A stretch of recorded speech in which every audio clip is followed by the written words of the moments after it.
Segundo libro de los Reyes, capítulo 10.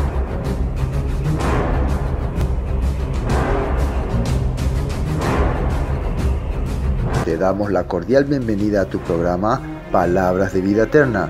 En estos momentos vamos a estudiar el libro de Segundo de Reyes.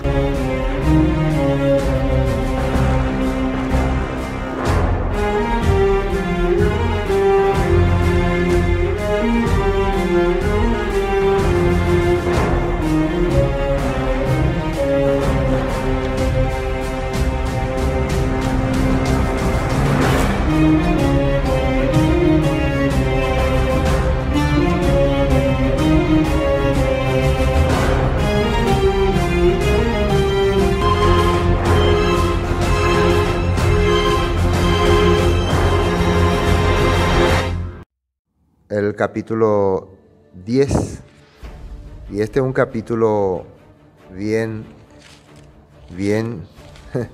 interesante por las cosas que tienen, precisamente porque aquí se ve como una persona que aparentemente está haciendo la voluntad de Elohim, pero en realidad poco a poco está viviendo para sí mismo. Es el clara demostración. Y también podemos ver que teniendo la autoridad, ya usó su autoridad para hacer dictadura. Ese hombre se llama Jehú. Ya habíamos hablado de él la vez pasada. ¿Y qué fue lo que hizo la vez pasada? Primero, él fue ungido por un siervo de Eliseo. Creemos nosotros que fue un profeta que se llamaba Jonás, en ese tiempo un jovencito, y ya con el tiempo iba a estar ya al servicio de la familia de Jehú, de la casa de Jehú. Hay que recordar que Jehú va a romper una dinastía, que es la dinastía de Acad, que comenzó con el rey Omri, y termina con Joram, ¿no? Joram. Entonces Jehú va a comenzar una nueva dinastía que va a tener unas 4 generaciones según una profecía, porque al principio, aunque él recibió el mandato de hacer la voluntad del Padre, en su corazón después vino un pensamiento de que Shelah mandaba, Shelah Ealoikoa. Y vemos también un corazón totalmente diferente al corazón que tenía el rey David o otros reyes como Josafat, otras personas. Y eso es interesante también ver. Vamos a, primeramente, recordar el capítulo 9. El capítulo 9, los últimos versículos, dice, aquí vemos que versículo 31, 30, vino después Jehú a Jezreel, y cuando Jezabel lo oyó, se pintó los ojos con antimonio y atavió su cabeza y se asomó a una ventana. Entonces, antes de eso, él le había ya matado a Joram y también a Ocosías. A Ocosías lo había mandado a perseguir, le mató cuando ellos estaban peleando contra el rey sirio Hazael. Después él viene a Jezreel. Jezreel era un pueblito, una ciudad donde Acab tenía, como se dice, su casa de campo, ¿no? ¿Se acuerdan? Él tenía su casa de campo y al lado de su campo, Nabot tenía también su viña y él quería quitarle y hasta que le quitó. Y cometió un asesinato, o sea, un falso testimonio. Entonces, era el lugar donde vivía, aunque Samaria era la capital de Israel, del norte, pero ellos estaban ahí. Ellos, los reyes, disfrutaban del campo. Entonces, ahora viene Jehú y se apodera de esa casa, y ahí estaba Jezabel. Y el versículo 31, y cuando entraba Jehú por la puerta, ella dijo, sucedió ven a Zimri que mató a su señor. Zimri era el que años atrás se rebeló contra el rey Ela y le había dado muerte. Ya habíamos hablado, ¿no?, que estaba borracho y todas esas cosas. Pero el pueblo le puso a el otro general, que era Omri, como rey, y Omri, cuando vino a recuperar la que en ese tiempo era la ciudad, él se suicidó y quemó todo el palacio y todo. Por eso Onri fundó nueva ciudad que fue Samaria. Él compró eso y fundó una nueva ciudad. Eso es interesante también comprender. Bueno, entonces así después hay una cosa interesante acá. Versículo 32. Alzando él entonces su rostro hacia la ventana, dijo: ¿Quién está conmigo? ¿Quién? Y se inclinaron hacia él 2 o 3 eunucos. Y les dijo: echadla abajo. Y ellos la echaron. Y parte de su sangre salpicó en la pared y en los caballos, y él la atropelló. Hasta la muerte del rey Jehú desde el rey Jorán se puede justificar, porque a pesar de todo, el Todopoderoso le eligió para que él haga venganza por los profetas que murieron. Además, el rey Jorán se le quiso enfrentar, ¿no? Se le quiso enfrentar y huyó. En el caso del rey Ocosías, sería porque estaba al lado de Jorán, que le mató. Y porque según un texto que vamos a leer ahora en Segunda de Crónicas, Ocosías hacía todas las cosas que su mamá, que era hija de Jezabel, le decía. O sea, seguía las instrucciones de su mamá. De la misma manera que Jorán también. Jorán también hacía todo lo que su mamá, Jezabel, le decía. Entonces había dos mujeres paganas, idólatras. Madre e hija. En Samaria, Jezabel, y en Jerusalén, Atalía, que más tarde, que es la mamá de Ocosías. Entonces, por eso podemos decir que se justifica el cometer estos asesinatos. Vamos a mirar, por cierto, vamos a mirar para entender esa parte, Segunda de Crónicas, capítulo 22. Segunda de Crónicas, capítulo 22. Fíjense lo que dice ahí, interesante, el por qué le mata a Ocosías. Lo que podemos creer, ¿no? Versículo 1, vamos a leer.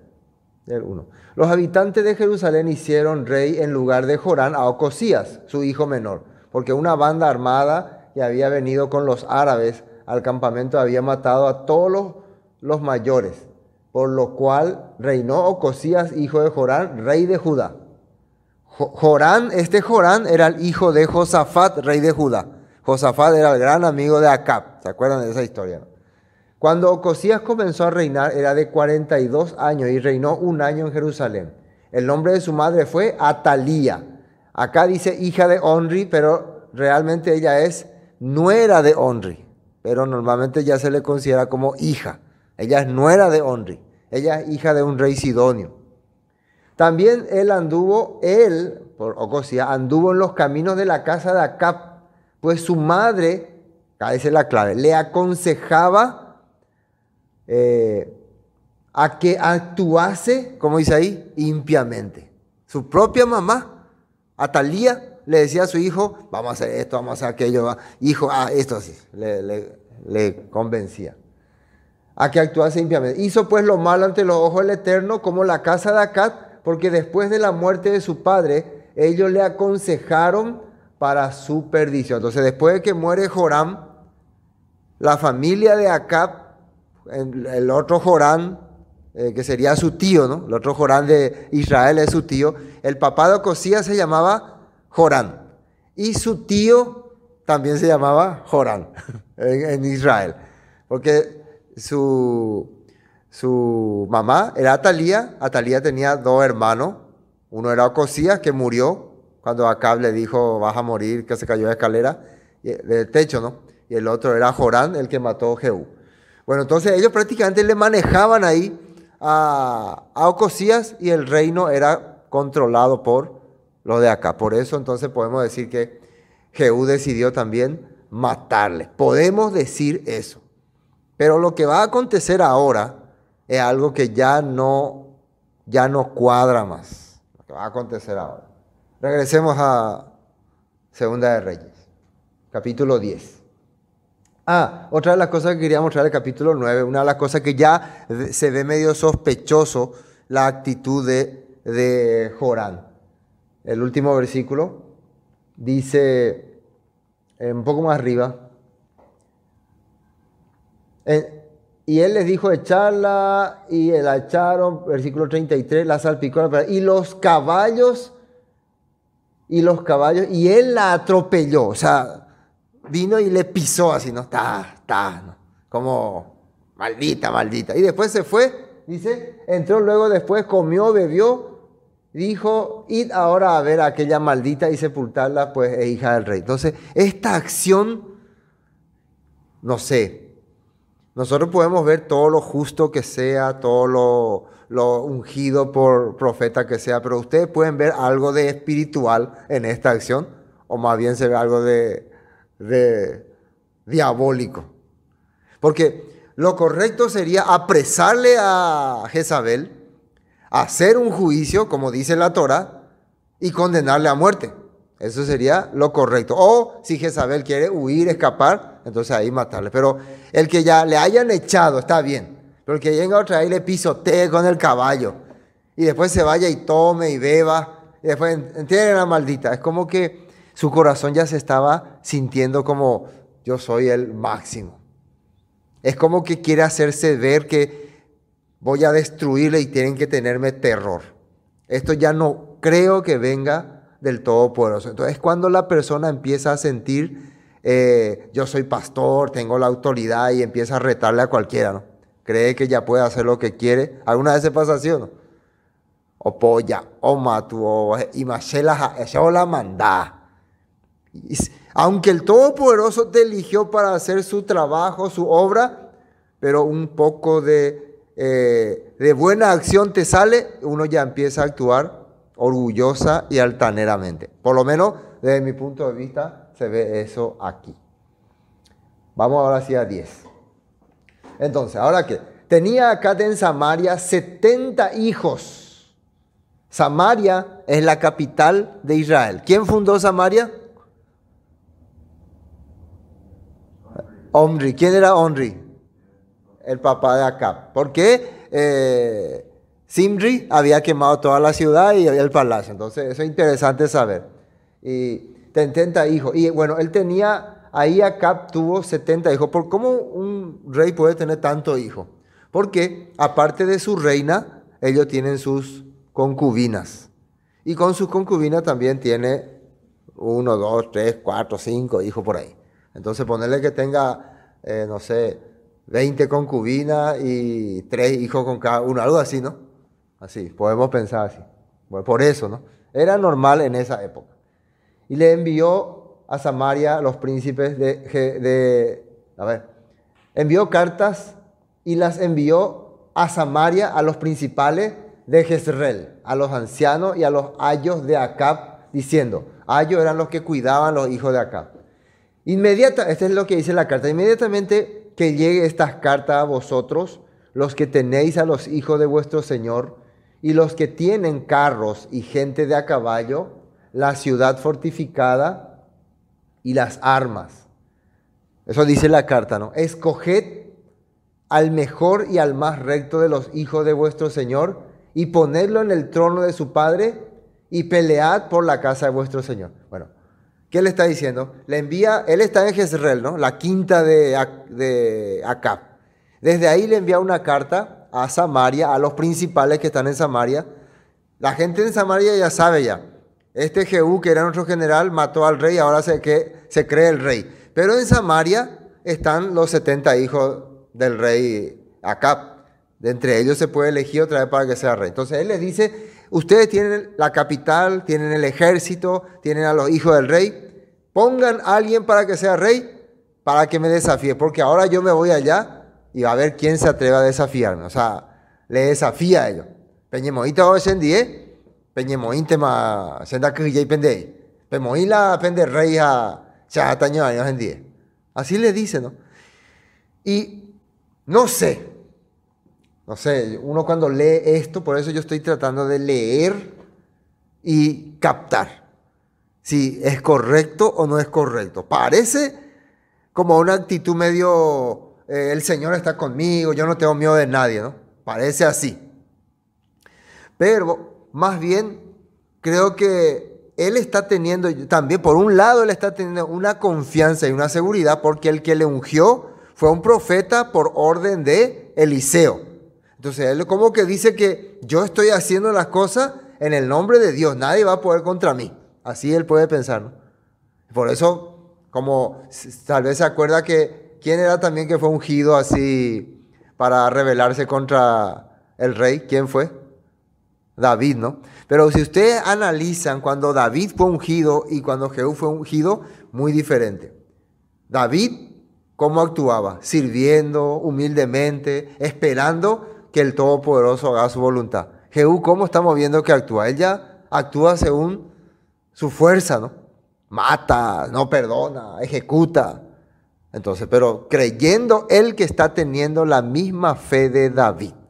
Es ahí que muchas personas también dicen, no, Moisés fue así, los profetas fueron así, y actúan nomás, pero sin pensar qué corazón tenían esas personas, con qué corazón andaban y actuaban esos siervos. Bueno, desafía entonces. Pero ellos, versículo 4, tuvieron gran temor, dice, la gente que estaba en Samaria, los principales, tuvieron miedo. Dijeron, he aquí, 2 reyes no pudieron resistirle. ¿Cómo le resistiremos nosotros? Y recuerden que ellos en ese tiempo pensaban que un rey era ungido por el Todopoderoso y que tenía poder celestial. En este caso, ellos están reconociendo que el rey Ocosías, que es la línea de David, y el rey Joram, que es descendiente de Acab, no pudieron enfrentarse con Jehú. Y nosotros no somos ni reyes, nosotros somos simples siervos. Nosotros no vamos a poder. Entonces le agarró el miedo. Y miren lo que van a hacer. Y el mayordomo, el gobernador de la ciudad, los ancianos y los ayos enviaron a decir a Jehú, siervos tuyos somos y haremos todo lo que nos mandes. No elegiremos por rey a ninguno, haz lo que bien te parezca. Esto suena a tenemos miedo. No es que tenemos lealtad. Ven ustedes que la lealtad y el temor es diferente, ¿verdad? Oí la lealtad porque se siente, esta es la voluntad de Dios, este siervo le pertenece a Dios, y hay el otro que actúa por miedo nomás. Hay el que te sirve porque cree que es la voluntad del Padre, y hay el que te sirve porque es miedoso. Hay mucha gente que viene a la iglesia, se va a la iglesia porque tiene miedo, porque son amenazados. Y hay otros que se van porque son fieles. Así simplemente. Hay muchos que hacen las cosas, siguen al Señor porque creen la palabra y otros porque tienen miedo de que alguien le eche maldición. Es muy diferente, ¿no? Cuando una persona es amenazada, te va a pasar esto, te va a ocurrir esto. La ira de Dios va a caer sobre vos, vas a ver lo que va a ocurrir. O que cuando una persona hace las cosas por ser fiel al Padre. Entonces aquí nosotros vemos gente atemorizada. Entonces Jehú no está despertando fidelidad en la gente. Lo que él está despertando es temor, haciendo que la gente le tenga miedo. Por eso uno cuando comparte y predica tiene que tener cuidado de decir la palabra de Dios, no de amenazarle a las personas, no de hacerle sentir atemorizado y que haga algo porque tiene miedo de vos o de tu maleficio. Más bien, tiene que creer en la palabra que está saliendo, que esto viene del Padre. Entonces, a partir de este momento, nosotros ya empezamos a ver que algo no funciona bien en Jehú. ¿Verdad que se ve ya? Ya se ve un corazón de obligarle, de presionarle, de atacarle. Y así ha ocurrido con muchas creencias y religiones, pero utilizando el nombre de Dios. Hasta creyendo que Dios está con él, porque Jehú cree que Dios está con él. Y la verdad, Dios le puso en ese lugar, pero ahora él ya está haciendo algo que desde mi punto de vista no sería correcto delante de Dios. Desde mi punto de vista por lo menos. Versículo 6. Entonces le escribió la segunda vez diciendo, si sois míos y queréis obedecerme, tomad las cabezas de los hijos varones de vuestro Señor y venid a mí mañana a esta hora a Jezreel. ¿Dónde quiere que se encuentre? Marcame ese. Jezreel. Ahí va a ser lugar de encuentro. Ahí va a ser lugar estratégico. Lugar de siembra significa Jezreel. Donde el Todopoderoso va a hacer su gran cosecha. Vengan y tráiganle a los hijos de Acab, a los 70.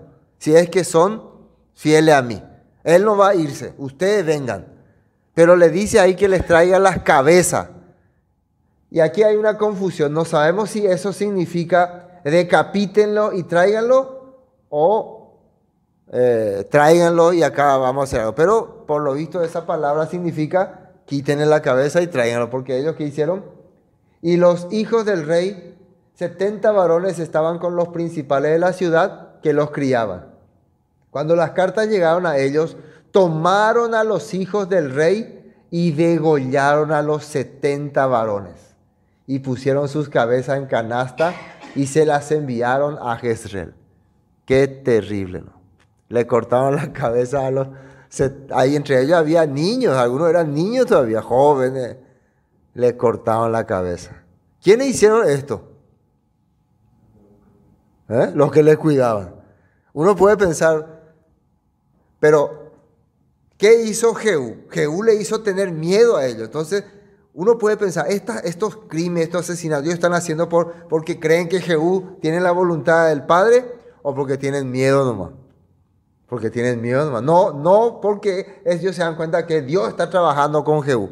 Porque jamás el Todopoderoso, si estuviéramos en Judá, haría eso. No se haría de esa manera. Cuando David tuvo la oportunidad de ser rey, muchos que estaban con él querían aplicar esta regla. ¿Se acuerdan que 2 siervos de Saúl se fueron y le cortaron la cabeza a Esbal, ¿no? Y le trajeron a David y tú eres el rey, acá te traemos la cabeza de Esbal. Y David, ¿qué hizo? ¿Qué hicieron? Mataron a un hombre justo. Le mandó matar a esos 2. Para David esto jamás hubiera sido algo digno. Y David era un hombre conforme al corazón de Dios. Entonces jamás esto puede ser considerado algo correcto. Aquí ya estamos viendo que Jehú ya está trabajando por avaricia, malicia y poder, ¿cómo se puede decir? Sanguinario. Esa sed de que yo soy el que mando significa eliminar a cuanto pueda ser su enemigo. Ese corazón está teniendo Jehú. Ya anda pesado, de más Jehú, y nada. Capítulo 9, héroe de Cruz, es más largo. Bueno, después, ¿de dónde me quedé? 8. Vino un mensajero que le dio las nuevas diciendo, han traído las cabezas de los hijos del rey. Y él le dijo, mire, trajeron las cabezas del hijo del rey. ¿Qué le dijo él? Ponedlas en 2 montones a la entrada de la puerta hasta la mañana. Cuando se entra a la ciudad de Jezreel, ahí la entrada, ahí quiere que pongan las cabezas así tipo en colección así. Para que todos los que entran vean. ¿Eso cómo se llama? Eso hoy en día hacen los árabes, ¿no? Ese es como un desafío de que Shela mandá. Cualquiera que se quiera rebelar contra mí, le va a pasar eso. Terrible, ¿no? Muy terrible. Cuando los filisteos ejecutaron a Saúl y a Jonatán y colgaron sus cuerpos por ahí, dice que un grupo galaditas creo que fueron y quitaron el cuerpo y lo enterraron, y a David le pareció muy bien y los felicitó. Estuvo contento que hayan hecho eso porque él no quería que sus cuerpos sean así exhibidos como trofeo de guerra. No le gustó. Entonces, nosotros podemos comparar, yo les dije cuando estudiamos esto, podemos comparar quién está conforme a la voluntad de Dios con el rey David. ¿Quién hacía las cosas más o menos cercanas al rey David y quién iba totalmente lo contrario? Este rey totalmente lo contrario. Poner ahí a exhibir a la cabeza de los hijos. Entre ellos había niños. Y uno puede pensar, ¿será que Dios es lo que le ordenó a Jehú hacer esto? ¿Será que Eliseo le ordenó esto? Claro que este juicio se le advirtió a Acab de que iba a recibir. Pero esta acción que está haciendo Jehú ya se le pasa de las manos.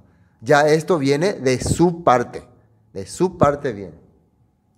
Venida la mañana salió él y estando en pie dijo a todo el pueblo, vosotros sois justos, a los que estaban ahí, ¿no? He aquí yo he conspirado contra mi Señor y le he dado muerte. Pero ¿quién ha dado muerte a todos estos? Sabed ahora que de la palabra del Eterno habló, que la palabra del Eterno habló sobre la casa de Acab, nada caerá en tierra, y que el Eterno ha hecho lo que dijo por su siervo Elías. Bueno, en el versículo 10, él está diciendo, fíjense una cosa, ¿quién mató a estas personas? Yo no le maté. ¿Quién mató? ¿Quién mató a esa persona? O sea, eso le está queriendo hacer entender al pueblo ahí de Jezreel. Esta gente murieron por sus propios cuidadores. ¿Qué significa esto? Que es un juicio de Dios. ¿Sí o no? Dios hizo el juicio. Pero él no cuenta que él enviaba cartas atemorizándole a esa persona. Esa parte, yo avisé a ellos, él no cuenta. Pero él está haciendo entender al pueblo, si estos murieron, fue porque era la voluntad de Dios. Y eso fue profetizado por Elías, a través del profeta Elías. Entonces, es una clara manera de usar la palabra para justificar tus acciones. Eso es lo que vemos acá. Mucha gente utiliza la palabra, pero la Biblia luego dice así, la Biblia luego dice así. Por eso hay que observar cómo es el corazón de una persona conforme a la voluntad del Padre y si realmente la Biblia dice así. ¿Quién en la Escritura le ordenó a Jehú ejecutar o mandar ejecutar o insinuar a la gente para ejecutar a los hijos de Acab? Nadie. Entonces eso no salió de Dios, salió de su corazón. Eso es lo correcto. Pero el que esté ocurriendo esto en Samaria contra la familia de Acab fue culpa de Acab también por haber vivido una vida corrupta. No sé si me entienden, ¿no? Sí, o sea, Jehú es un instrumento, pero un instrumento negativo. Versículo 11. Mató entonces Jehú, miren acá, esto es la parte interesante. Esta gente, para que no le pase nada, ejecutó a estos niños, trajeron todas las cabezas y ya esperaban que acá, que Jehú le acepte como su súbdito. Pero miren lo que dice acá, mató entonces Jehú a todos los que habían quedado de la casa de Acab en Jezreel, a todos sus príncipes, a todos sus familiares y a sus sacerdotes, hasta que no quedó ninguno, a su ayo entero. A eso que tenían miedo, a todos, gobernadores, ministros, hacendados, todo. Lo que anteriormente querían que David haga por la casa de Saúl, o que le habían acusado a David de que hizo con la casa de Saúl. Exterminó a sus enemigos. Claro, esto era una profecía, pero aquí ya hasta el jardinero murió, todos. De esa manera uno despierta el terror. Él no quería que quede nadie de la descendencia de Acab. Quería asegurar el trono, el poder. Esto ya se llama masacre, ¿o no? Una vez Yeshua le envió a dos de sus discípulos, Juan y Santiago, creo, para que vayan a predicar en Samaria, entre los samaritanos, y a decirle que Yeshua quiere ir a compartir con ellos. Dice que cuando se iban, cuando ellos le vieron a Yeshua que se vestía como judío o cuando andaba como judío, dice que le rechazaron y no quisieron recibirle. ¿Conocen esa historia, no? Entonces viene Juan y Santiago y le dicen, maestro, ¿quieres que oremos así como Elías oró y cayó fuego sobre esos que se rebelaron contra él y consuma a estos samaritanos? Así le había dicho. Porque se rebelaron contra ti. Perdonar. Esa era la mentalidad de los discípulos. ¿Qué le dijo Yeshua? Ustedes no tienen mi corazón. Ustedes tienen otro espíritu. Yo no vine a destruir a las almas, sino a salvarlas. Yo vine a rescatar. Yo vine a darle oportunidad de que puedan ser parte del reino. Yo vine a morir por ellos. Vine a darle esperanza, aunque ellos están rebelando. Yo no vine para eso. Yo vine para salvar. Entonces, si ese es el concepto del Mesías, del reino, yo no puedo creer que esto sea parte de la obra del Padre. Si ese es el concepto. Acá esto es el concepto de un reino corrompido. Y vamos a ver que con el tiempo este reino va a caer. Va a caer terriblemente. Y ya empieza de esta manera. Ahora, y miren lo que dice acá. Acab en Jezreel. Aquí hay un punto, vamos a entrar un poco ahí. Una profecía. Entrar en el capítulo. Una profecía que muchos años después de Jehú, unos, sería 25 años antes de la caída de Samaria, aparece un profeta llamado Oseas. ¿Se acuerdan de Oseas, no? En el tiempo de Oseas, ¿quién estaba reinando? Jeroboam II, que era nieto de Jehú, nieto o bisnieto de Jehú. Es un nieto, él estaba gobernando. En ese tiempo, el Todopoderoso le revela a Oseas el mensaje para Samaria, porque Samaria está viviendo corrompidamente, corruptamente. Y lo primero que le dice es que se case con una mujer corrupta, que era Gomer, y que tenga un hijo, ¿no? O sea, tienen un hijo.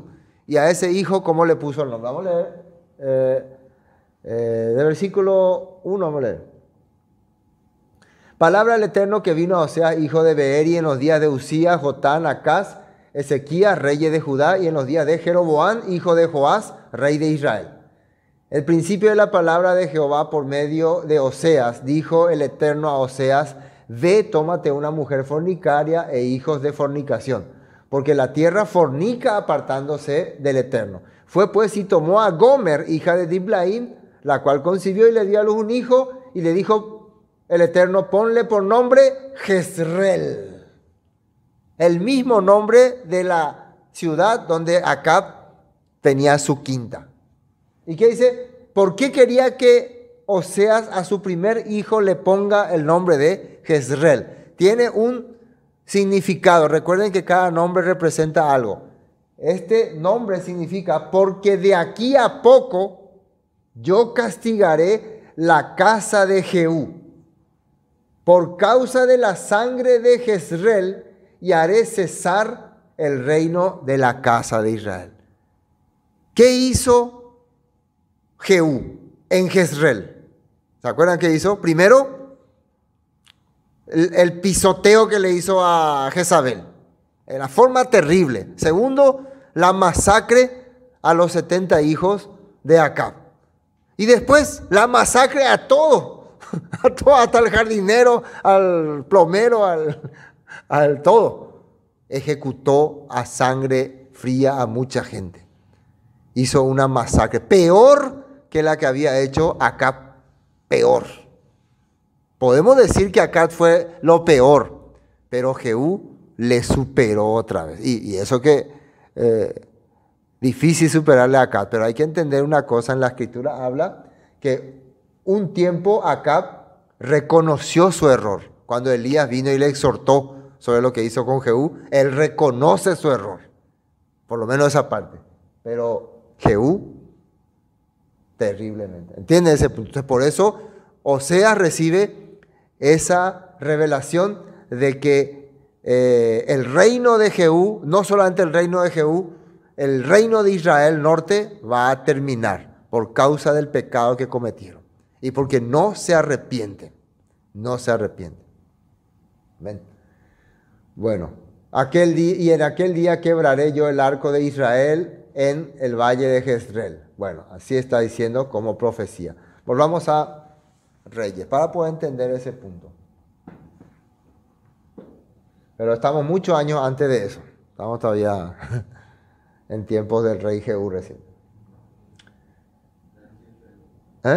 Reyes 10.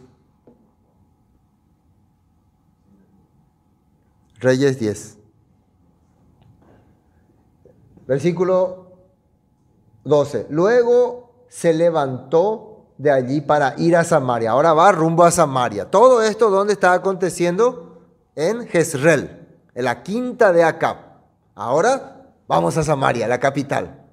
Ya Oyuca, vamos a Oyuca, más con la oña enfrentada de Samaria, ya, opama. Y en el camino llegó a una casa de esquileo de pastores, donde se trabaja con ovejas. Y halló allí a los hermanos de Ocosías, rey de Judá. Justo estaban ahí los hermanos, en otra versión dice también los funcionarios, unos parientes, o sea, una comitiva de Judá, que venía precisamente para saludar a los hijos de Acab, ¿no? Siempre se hacían esas visitas, ¿no? Ya que eran parientes, conocidos, primos lejanos. Y venían ellos para una comitiva, toda una comitiva real, venía a Samaria para encontrarse con los hijos, sin saber ellos que ya ellos habían sido todos ejecutados ya. Venían tranquilamente. ¿Dónde a ellos se les ocurre venir en ese tiempo, ¿no? ¿Y qué pasó? El rey de Judá y les dijo, ¿quiénes sois vosotros? Y ellos dijeron, somos hermanos de Ocosías y hemos venido a saludar a los hijos del rey y a los hijos de la reina. Hemos venido. Ya sé, ya. Ustedes son parientes de ese miserable. Bueno, ¿qué le dijo? Entonces él dijo, prendedlos vivos. Lo atraparon, primero lo atraparon. Y después que los tomaron vivos, no sale acá, lo llevaron a juicio, les preguntaron algo. No, directamente los degollaron. ¿Quién le ordenó eso a Jehú? ¿Quién le dijo, mata a los descendientes de Ocosías? Los descendientes de Ocosías, por cierto, son también descendientes de Jorán, de Josafat, de rey David. Son de los cuales un día tiene que venir la descendencia del Mesías. Entonces acá nosotros estamos viendo algo increíble. Jehú no solamente está acabando con la dinastía de Acab, con la dinastía de quién también quiere acabar, de David. Y ahí con quién ya se está enfrentando, con el propio Mesías. Quiere decir que él está queriendo ocupar el lugar que le corresponde al linaje de David. Porque exterminando a todos los hijos de Ocosías no va a haber quien reine más en Judá. Su plan de él era llegar hasta Judá, hasta Jerusalén. Hay planes, él tuvo guerra con Jerusalén. Su plan era eso. Eso es cuando una persona se siente ya muy espiritual, se siente muy conocedor de la palabra y ya se enfrenta con el linaje real. Ya rechaza el linaje real. Miren que rechazar a Judá es como rechazar la Torá, las leyes, los mandamientos, la fiesta bíblica, todos esos puntos. Vos te sentís muy iluminado por el Padre y empezás a hacer cosas que ya se van en contra de lo que dice la Escritura. Eso vemos acá. Entonces, nuevamente otra masacre. Versículo 15. Yéndose luego de allí se encontró, eso ya leímos, 16. Y les dijo, yéndose, ¿a dónde estaba? Degollaron junto al pozo. Entonces le dijo, prendedlos vivos, y después que los tomaron vivos, los degollaron junto al pozo de la casa del Esquileo, 42 varones, sin dejar ninguno de ellos. 42 personas, entre ellos los hijos, primos, había algunos funcionarios, todo al barrer murieron. Ciudadanos de Judá, no le importó nada a Jehú. Pero va a continuar. Yéndose luego de allí, se encontró con Jonadab, hijo de Recab, y después que lo hubo saludado, le dijo, ¿es recto tu corazón como el mío? ¿Es recto con el tuyo? Y Jonadab dijo, lo es, pues que lo es, dame la mano. Y él le dio la mano, luego lo hizo subir consigo al carro. Vamos a quedarnos acá un ratito. ¿Quién es este Jonadab? Dice que es hijo de Recab. Y hay una historia en el libro de Jeremías que vamos a mirar un ratito. Vamos a Jeremías 35 mientras le explico. Este hombre Recab era un hombre del pasado que cuando ya vio que el país en tiempos de Israel ya estaba corrompido, decidió apartarse de las ciudades. Decidió vivir otra vez como vivía Abraham, Isaac y Jacob, en tiendas, en campo. O sea, no quiso más vivir así en las ciudades. Y él mismo le enseñaba la palabra a sus hijos. Él mismo le instruía. Algo un poco raro, pero vamos a ver que en tiempos de Jeremías, muchos años después, el Todopoderoso se acuerda de ellos. Y en especial se acuerda de Jonadab también. Eran personas que, ¿cómo se puede decir? Se habían apartado de la sociedad y se habían ido así en el campo, lejos, a estudiar la palabra. Por eso en estos tiempos mucha gente hace eso, ¿no? Pero eso ellos habían hecho estas cosas. Miren lo que dice Jeremías 35:5. Dice, y puse delante de los hijos de la familia de los recabitas tazas y copas llenas de vino y les dije, bebed vino. Mas ellos dijeron, no beberemos vino porque Jonadab, hijo de Recab, nuestro padre, nos ordenó diciendo, no beberéis jamás vino vosotros ni vuestros hijos. Eso le había dicho Jonadab. ¿Por qué no quería que beban vino? Porque el beber vino implica unirse con otra persona. A eso se refería acá, no es el problema al vino. Acá es el hacer sociedad, el hacer comunión. Y también iba a perder su control. Por eso Jonadab le había enseñado eso. Ustedes tienen que siempre ser bien espirituales. Y miren lo que le dijo también, 7. Ni edificaréis casa, ni sembraréis sementera, ni plantaréis viña, ni la retendréis, sino que moraréis en tienda todos vuestros días, para que viváis muchos días sobre la faz de la tierra donde vosotros habitáis. Este Jonadab, de su antepasado Recab, tenía el entendimiento de que la codicia, el querer tener propiedad, el querer tener, hace que vos te apartes del Todopoderoso y hace también que los enemigos te quieran atacar. Pero si vos vivías así en el campo, alejado, porque en aquel momento los conquistadores lo que querían era conquistar los lugares que tenían muchas cosas, ¿no? Si una persona en el campo no tiene nada, no le hacían caso, ¿no? ¿Me entiendes? Por eso ellos mucho tiempo vivieron sin problema. Tranquilamente en el campo, lejos. Sus papás le habían ordenado, no hagan casa, vivan como vivió nuestro padre Abraham. Así eran ellos. Y nosotros hemos obedecido a la voz de nuestro padre Jonadab, hijo de Recab, en todas las cosas que nos mandó de no beber vino en todos nuestros días. Ni nosotros, ni nuestras mujeres, ni nuestros hijos, ni nuestras hijas. Versículo 9, estamos en Jeremías 35, 9. Y no edificar casas para nuestra morada, y de no tener viña, ni heredad, ni sementera. Moramos pues en tiendas y hemos obedecido y hecho conforme a todas las cosas que nos mandó Jonadab, nuestro padre. ¿Qué les parece? Y vamos a ver un rato, vamos a saltear al 16, versículo 16. Dice, ciertamente los hijos de Jonadab, esto está diciendo el Todopoderoso, hijo de Recab, tuvieron por firme el mandamiento que les dio su padre, pero este pueblo no me obedeció. El Todopoderoso le está diciendo a Jeremías, ellos sí hicieron lo que a mí me agrada, pero el pueblo de Judá, de Jerusalén, no. ¿Qué les parece, no? Por eso, al final, esa gente que era del campo, que no tenía nada, que no tenía ninguna propiedad, son los que Nabucodonosor dejó en la tierra. A ellos no se le quitó.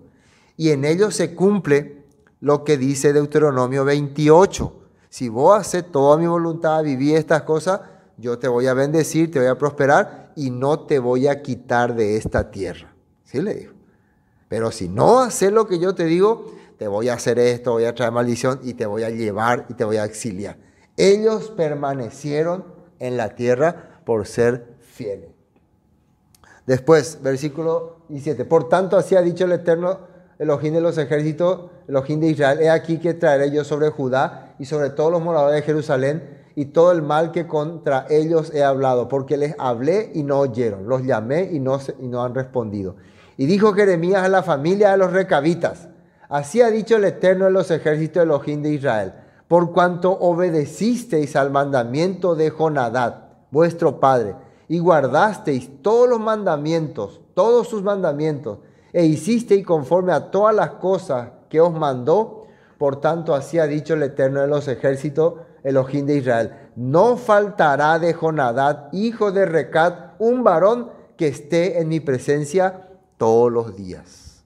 Una persona que ha sido fiel, ha cumplido la palabra, su descendencia también es fiel. Esto es interesante ver porque ahora Jehú se está encontrando con este Jonadab. Este Jonadab es que vivió en tiempo de Jehú, años atrás, más de 300 años atrás, ¿no?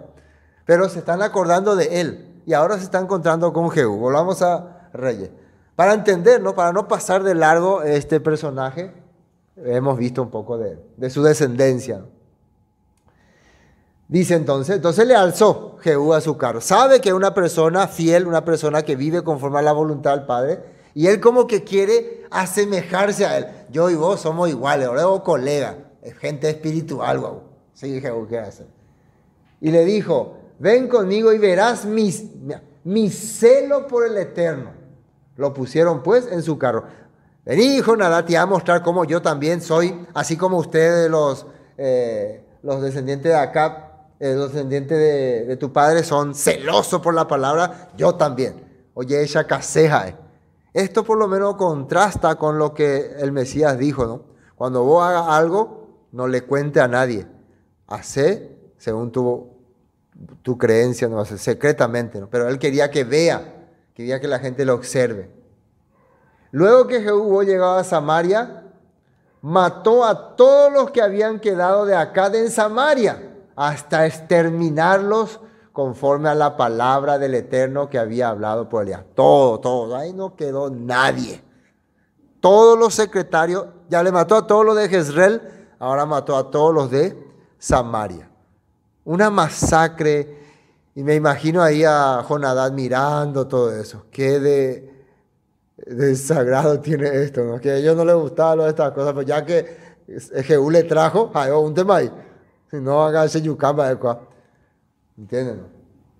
Versículo 18. Después reunió Jehú a todo el pueblo y les dijo: Acab sirvió a Baal, mas Jehú lo servirá mucho. Entonces, ahora él dice que va a servir a Baal. Le dice a la gente: vengan, voy a servir a Baal. Pero esto es una trampa que él está haciendo. Quiere engañarle a los seguidores de Baal para matarle a todo. Pero yo no sé si eso está bien. Eso creo que no es correcto. Si vos querés decirle a alguien la verdad, hablarle la palabra correcta del Eterno, pero él se está haciendo seguidor de Baal para cometer otra vez crimen y asesinato. Llamadme pues luego a todos los profetas de Baal, a todos sus siervos y a todos sus sacerdotes, que no falte uno, porque tengo un gran sacrificio para Baal, dice. Cualquiera que faltare no vivirá. Además, le amenazó: si ustedes faltan, los voy a matar. Es como decir que si no quieren servir a Baal, van a morir. Entonces, claro, se nota que la gente va a tener que actuar por miedo, por hipocresía. Bueno, el que es valiente va a decir: yo prefiero morir por el nombre del Padre. Pero uno no sabe el corazón de las personas. Está abusando de la gente. Y dijo Jehú: santificad un día solemne a Baal. Y ellos convocaron, y envió Jehú por todo Israel, y vinieron todos los siervos de Baal, de todas partes, de manera que no hubo ninguno que no viniese. Y entraron en el templo de Baal, y en el templo de Baal se llenó de extremo a extremo. Uno de los grandes pecados que Acab hizo fue legalizar el culto de Baal y hasta edificarle un templo. Ese fue uno de sus pecados más terribles. Entonces ahora Jehú va a terminar eso. Esto es correcto. Terminar con la adoración a Baal es una cosa correcta, pero la manera que va a utilizar, dudo mucho. Entonces dijo: el que tenía el cargo de vestiduras, sacad vestiduras para todos los siervos de Baal, y él le sacó vestiduras. Y entró Jehú con Jonadab, hijo de Recab. Él estaba también ahí. Mañana él lo llamó. Primero que me dijo: mira mi celo por el Eterno. Ahora Baal. No creo que esté de acuerdo en lo que hacía. Dice: Recab en el templo de Baal. Y dijo a los siervos de Baal: mirad, ved que no hay aquí entre vosotros alguno de los siervos del Eterno, ¿no? Sino solo los siervos de Baal. ¿Quién acá es servidor del Dios Todopoderoso de Israel? Levante la mano. Nadie levantó. ¿Por qué? Todos creían que Jehú era siervo fiel de Baal. Al final, vamos a hacer otra vez como acá todos estaban diciendo. Porque cuando Joram fue rey, recuerden que Joram era... Acab un tiempo empezó a dejar la adoración a Baal. Cuando Elías le mató a los 400 profetas, se volvió otra vez a la palabra. Pero su esposa continuó sirviendo a Baal.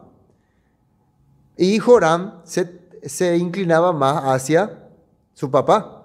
Y Ocosías se inclinó más hacia su mamá. Atalía también se inclinó más hacia su mamá. Por eso Ocosías y Atalía eran más seguidores de Baal que Joram.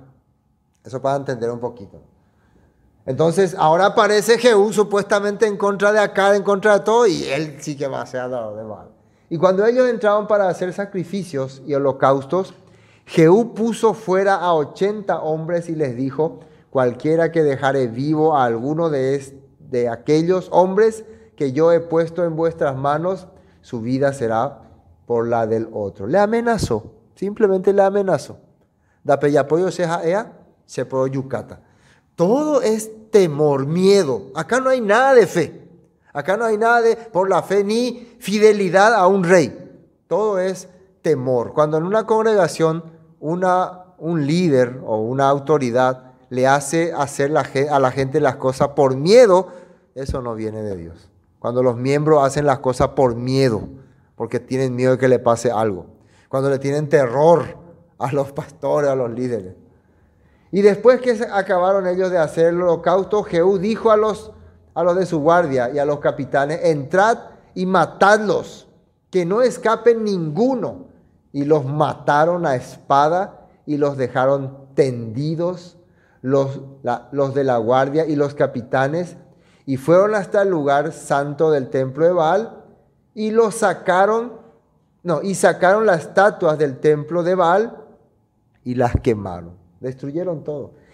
Y quebraron la estatua de Baal y derribaron el templo de Baal y lo convirtieron en baño público, letrina, hasta hoy.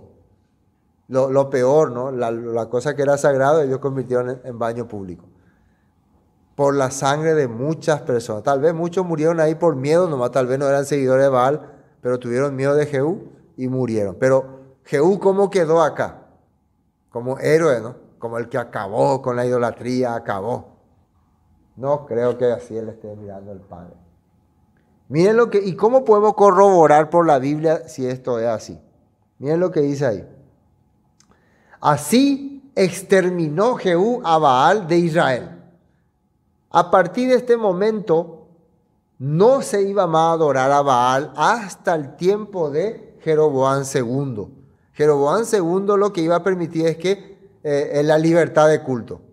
Hasta este momento ya prohibido, el que adoraba a Baal era ejecutado. Todo prohibido. Todo pero ¿a quién van a adorar entonces? Ese es el secreto. Nosotros creeríamos que Jehú, haciendo todo esto, iba a hacer volver a la gente a la fe original. ¿Cuál era la fe original? ¿Dónde estaba la fe original? En Jerusalén, en la Torá, en la fiesta bíblica, en el Shabbat. ¿Sí o no? ¿Qué fue el problema de las tribus del norte? Que ellos salieron de eso. Aunque salieron de eso, ellos seguían creyendo en el único Dios, pero salieron de la fe original. Entonces lo que acá hace Jehú es quitar la adoración a la idolatría, pero volver al sistema transformado por Jeroboam I, primero. Miren lo que dice ahí.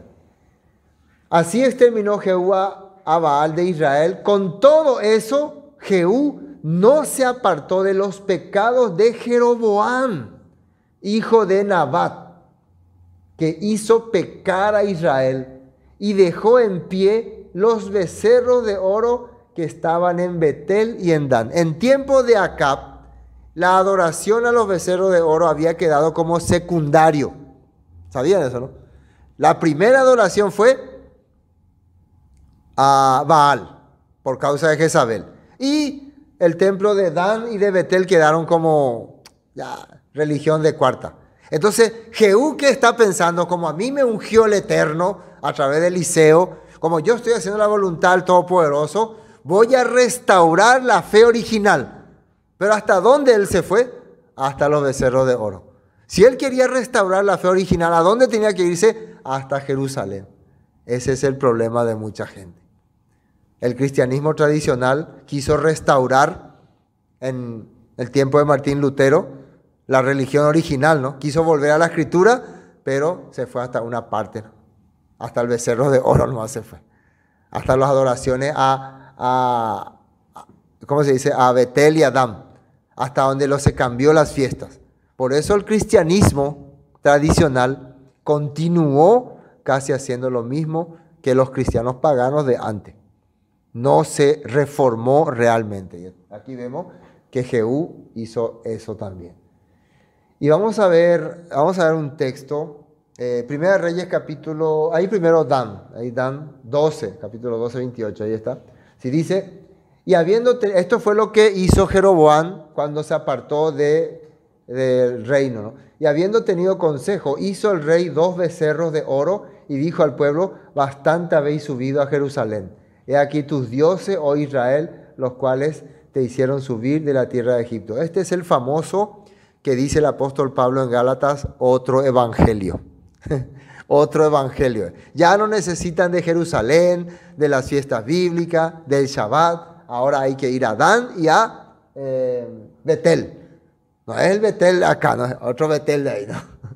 Ahí tienen que hacer su adoración. Y en Primera de Reyes 13:33. 13:33. Fíjese lo que dice ahí. ¿Qué cosa también había cambiado Jeroboam? O sea que Jehú era fans de Jeroboam, ¿no? Su ídolo era Jeroboam. En vez de que sea Moisés, que sea la Torá allá en Jerusalén, él se quedó con Jeroboam. Con todo, versículo 1 Reyes 13:33, con todo esto no se apartó Jeroboam de su mal camino, sino que volvió a ser sacerdotes de los lugares altos de entre el pueblo, y a quien quería lo consagraba para que fuese de los sacerdotes en los lugares altos. Y esto fue causa de pecado a la casa de Jeroboam, por la cual fue cortada y raída de sobre la faz de la tierra. Terrible. Vos vas a ser sacerdote, vos vas a ser profeta, vos vas a ser... Él eligió cómo hacer. Cada uno elegía lo que quería. Terminemos. Nos falta poco.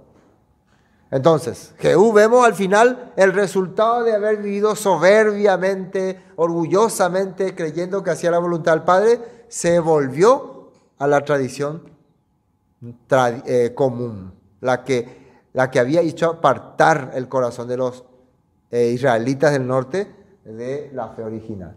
Y el Eterno dijo a Jehú: por cuanto has hecho bien, ejecutando lo recto delante de mis ojos. En esto se refiere a destruir la adoración a Baal. E hiciste a la casa de acá conforme a todo lo que estaba en mi corazón. Tus hijos se sentarán sobre el trono de Israel hasta la 4ª generación. Hasta la 4ª generación, 4º rey. Mas Jehú no cuidó de andar en la Torá del Todopoderoso Elohim de Israel. Él no le importó la ley, porque los del norte decían que la Torá, no, la Torá es de Judá. Nosotros tenemos nuestra propia Torá. La Torá de los becerros de oro, la Torá que Jeroboam nos enseñó. Nuevas instrucciones. Se asemeja a la creencia tradicional de hoy en día. Hace toda la voluntad del Padre, vive la voluntad del Padre, trabajan para el Padre, pero se apartan de los mandamientos que el Padre estableció. Siguen sus propias reglas. Había hecho pecar a Israel. En aquellos días comenzó el Eterno a cercenar el territorio de Israel y los derrotó a Sael por todas las fronteras. Una de las pruebas de que ellos se estaban apartando de los mandamientos, los enemigos empezaban a conquistar su territorio. Empezaban a quitarles pedazos. No tenían el favor del Padre. No estaban haciendo la voluntad del Padre. Desde el Jordán al nacimiento del sol, toda la tierra de Galaad, de Gad, Rubén, Manasés, desde Aroer, que está junto al arroyo de Arnón, y hasta Galaad y Basán. Todos esos territorios eran los que estaban al otro lado del Jordán. Todo ese territorio se perdió. Los demás hechos de Jehú y todo lo que hizo y toda su valentía, ¿no está escrito en el libro de la crónica de los reyes de Israel? Pregunta. Y durmió Jehú con sus padres y los sepultaron en Samaria, y reinó en su lugar Joacás, su hijo. El tiempo que reinó Jehú sobre Israel en Samaria fue de 28 años. Vimos que la última parte lo único que mencionó fue que los sirios empezaron a invadir. O sea que a partir de este momento, a partir de que él se pone como rey, no hay nada positivo, no hay nada de mejoría. Al contrario, se iba de mal en peor, pero siempre él creía que estaba haciendo la voluntad del Padre. Esto es lo que nosotros vemos cuando uno recibe un llamado, recibe un don para servir, pero después se siente que él tiene la capacidad y empieza a hacer cosas como esta, empieza a actuar negativamente. Se vuelve otra vez a las tradiciones y a las costumbres. Hoy hasta aquí vamos a compartir.